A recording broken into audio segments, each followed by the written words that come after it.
Welcome to Subiksham academy. 22 ஜூலையினுடைய current affairs ஷார்ட்கட்ஸாக பார்த்துடலாம். வாங்க வீடியோக்குள்ள போகலாம். ஸோ துணை குடியரசுத் தலைவர் தன்கர் அப்படிங்கிறவங்க ராஜினாமா பண்ணியிருக்காங்க. ஸோ இவர் எத்தனாவது குடியரசுத் தலைவர் அப்படின்னு பார்த்துக்கிட்டோம்னா 14வது குடியரசுத் தலைவராக இருந்திருக்காரு.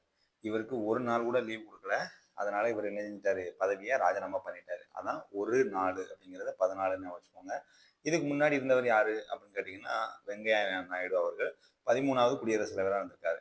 ஒரு நாளைக்கு 3 தடையாவது வாங்க ஐயா, இங்க நாயுடு மெஸ்ஸுக்கு வாங்க ஐயா. அப்போ 13வது அப்படின்னா ஒரு நாளைக்கு 3 வேளையாவது வாங்க ஐயா நாயுடு மெஸ்ஸுக்கு. அப்போ வெங்கையா நாயுடு 13வது இருந்திருக்காரு. ஸோ இந்த தன்கர் அப்படிங்கிறவங்க 2022ஆம் ஆண்டு தான் நடைபெற்ற தேர்தலில் வெற்றி பெற்றிருக்காங்க. அப்போ 14வது குடியரசுத் தலைவர் துணை குடியரசுத் தலைவர் சொல்லியிருக்கேன். ரெண்டையும் கூட்டுங்க 4 வந்துடும். அப்போ 14வது ஆளா வந்துட்டாங்களா. ஸோ மொத்தம் இவர் பெற்ற வாக்குகள் அப்படின்னு பார்க்கும் பொழுது ஸோ 710 வாக்குகள் மொத்தம் வந்து இருக்கு. அதுல 528 வாக்குகளை வச்சிருக்காங்க. இது எப்படி ஈஸியா ஞாபகம் வச்சுக்கிட்டோம்னா 5 2 கூட்டுங்க 7 வந்துடும், 2 8 கூட்டுங்க 10 வந்துடும். அப்போ 710ல் 528 ஓட்டு பெற்று இவருக்கு எதிராக இருந்தவர் அவரால் என்ன செய்ய முடியல, ஆல் பாஸ் ஆக முடியல. அதனால ஆல்வாவை தோற்கடித்து 14வது குடியரசுத் தலைவராக ஆகஸ்ட் 11ல் இவர் குடியரசுத் தலைவராக அப்பாயின்மெண்ட் ஆயிருக்காரு. சரி, இவர் வந்து பல்வேறு விதமா வந்து சொல்லியிருக்காரு நாட்டில் வந்து இது வந்து. நெக்ஸ்ட் நமக்கு எக்ஸாம் பாயிண்ட் ஆஃப் வியூல முக்கியமானது அப்படின்னு எடுத்துக்கிட்டிங்கன்னா இவருடைய வாழ்க்கை. ராஜஸ்தான்ல ஒரு லாயரா இவர் வாழ்க்கையை தொடங்கியிருக்காரு. ஸோ இந்த துணை குடியரசுத் தலைவராக ஆவதற்கு முன்னாடி மேற்கு வங்க மாநிலத்தினுடைய ஆளுநராக இருந்திருக்காரு. ரொம்ப முக்கியமான ஒரு ஒன்று, ரைட்டா? ஸோ முக்கியமான ஒன்று. இப்போ பதவி நீக்க தீர்மானத்தை எதிர்கொண்டவர்கள் ரொம்ப முக்கியமானது. அதாவது இவர் வந்து துணை குடியரசுத் தலைவராக பதவியேற்ற பொழுது பிஜேபி, அதாவது ஆளும் கட்சி இருக்காங்க இல்லையா, ஆளும் கட்சி மட்டும்தான் மாநிலங்களவையில பேச விடுதாரு அப்படின்னு சொல்லிட்டு எதிர்கட்சிகள் எல்லாம் சேர்ந்து இவருக்கு எதிராக ஒரு பதவி நீக்க தீர்மானத்தை கொண்டு வந்தாங்க. அப்படி இந்திய வரலாற்றிலேயே முதலாக இப்படி ஒரு பதவி நீக்க தீர்மானம் கொண்டு வந்த முதல் துணை குடியரசுத் தலைவர் யாரு அப்படின்னு கேட்டீங்கன்னா இவர் தான். ஸோ அதைத்தான் என்ன செஞ்சிருப்பாங்க, இந்த பாயிண்ட்ல சொல்லியிருப்பாங்க. ஸோ நெக்ஸ்ட் இரண்டாவது நபர்னு எடுத்துட்டீங்கன்னா ஸோ விஆர்எஸ் கொடுக்கறதுல ரெண்டாவது நபர் யாருன்னா இவர் தான். முதலாக 1969 விவி கிரி அவர்கள் வந்து என்ன செஞ்சாங்க, ராஜினாமா பண்ணாங்க. அப்போதைக்கு குடியரசுத் தலைவரும் கிடையாது. அதனால இதயத்துல்லா அப்படிங்கிறவங்க 1900 உச்ச நீதிமன்றத்தினுடைய தலைமை நீதிபதியா இருந்த இதயத்துல்லா என்ன செஞ்சாங்க, 1969 பார்ட்டிசிபேஷன் பண்ணாங்க. குடியரசுத் தலைவராக ஆக்ட் பண்ணாங்க.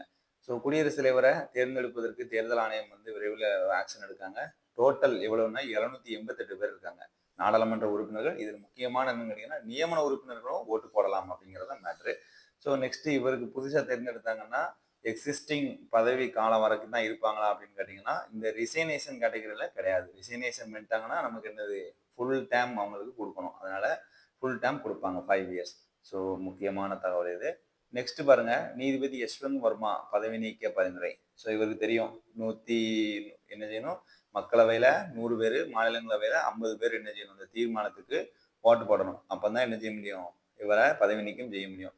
ஆனா இவருக்கு மொத்தம் 208 எம்பிகள் வந்து என்ன செஞ்சிட்டாங்க, ஓட்டு போட்டாங்க. ஸோ இப்போ ஒரு உச்ச நீதிமன்ற ஒரு நீதிபதியை பதவி நீக்கம் செய்யணும் அப்படின்னா அவங்களுக்கு ஒரு சட்டம் இருக்கு, நீதிபதிகள் விசாரணை சட்டம் அப்படின்னு. அந்த சட்டத்தின்படி என்ன செய்வாங்களாம்னா, ஸோ இவர் மேல ஒரு குற்றச்சாட்டு இருக்கு அப்படின்னா ஒரு தீர்மானம் கொண்டு வரணும். அந்த தீர்மானத்தை மக்களவையிலேயோ மாநிலங்களவையிலேயோ கொண்டு வந்து அவங்க அக்செப்ட் பண்ணிட்டாங்க அப்படின்னா அவங்க நம்ம நாடாளுமன்றம் என்ன செய்வாங்க, ஒரு 3 நீதிபதிகள் கொண்ட குழு அமைப்பாங்க. அந்த குழுவுல யாரெல்லாம் இருக்கணும் அப்படின்னா உச்ச நீதிமன்றத்தினுடைய மூத்த நீதிபதியும் உயர் நீதிமன்றத்தினுடைய நீதிபதியும் புகழ்பெற்ற சட்ட நிபுணரும் இருக்கணும். அந்த 3 பேரும் என்ன செய்வாங்க, ரிப்போர்ட் கொடுப்பாங்க. அந்த ரிப்போர்ட் உச்ச நீதிமன்ற நீதிபதிகிட்ட கொடுக்கணும். அந்த ரிப்போர்ட்டை வந்து என்ன செய்யணும், அவர் நாடாளுமன்றத்துல தாக்கல் செய்யணும்.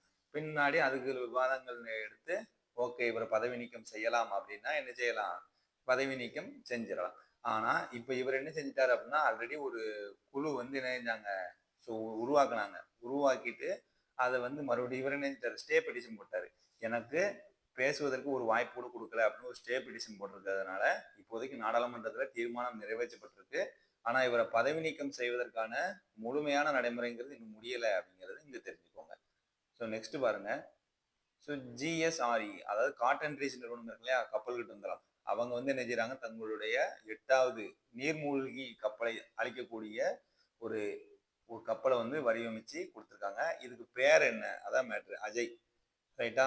ஸோ விஜய் வந்து இப்போ 8வது இடத்துல இருக்காரு. அவர் படம் நடிச்சாலே ஹிட்டு. அப்போ 8வது இடத்துல இருக்காருனால அஜய் அப்படின்னு வச்சுக்கோங்க. ஸோ அடுத்து பாருங்க, ரேங்கிங் மல்யுத்தம். இந்த ரேங்கிங் மல்யுத்தம் இந்தியாவுக்கு 2 பதக்கம். இந்த மல்யுத்தம் வீரர்கள் மட்டும் ஞாபகம் வச்சுக்கோங்க. ஸோ எந்தெந்த வீரர்கள் எது எதுன்னு கேட்பாங்க. ஸோ முதல்ல பார்த்தீங்கன்னா சுமித், 2வது இருக்கக்கூடியவர் அனில் மோர். ரைட்டா? ஸோ மல்யுத்தம் போனீங்க அப்படின்னு கேட்டீங்கன்னா நல்லா நினைஞ்சுக்கணும், மோர் குடிக்கணும். ரைட்டா? மோர் குடிக்கணும்.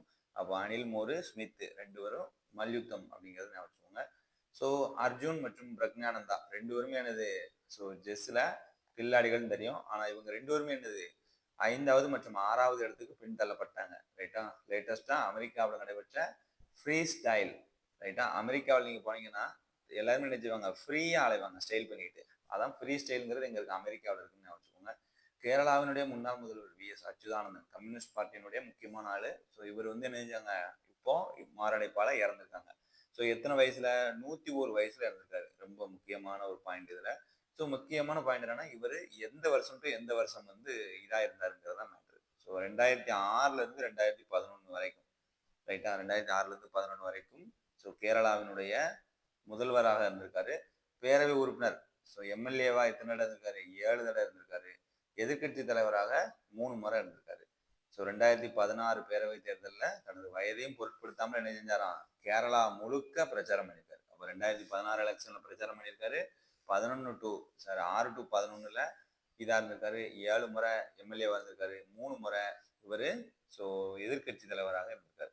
இதோட இந்த வீடியோ வந்து முடிஞ்சது. இன்னைக்கு கரண்ட் அஃபேர்ஸ் ஓவர். நாளைய கரண்ட் அஃபேர்ஸை நாளைக்கு பார்க்கலாம். நன்றி, வணக்கம்.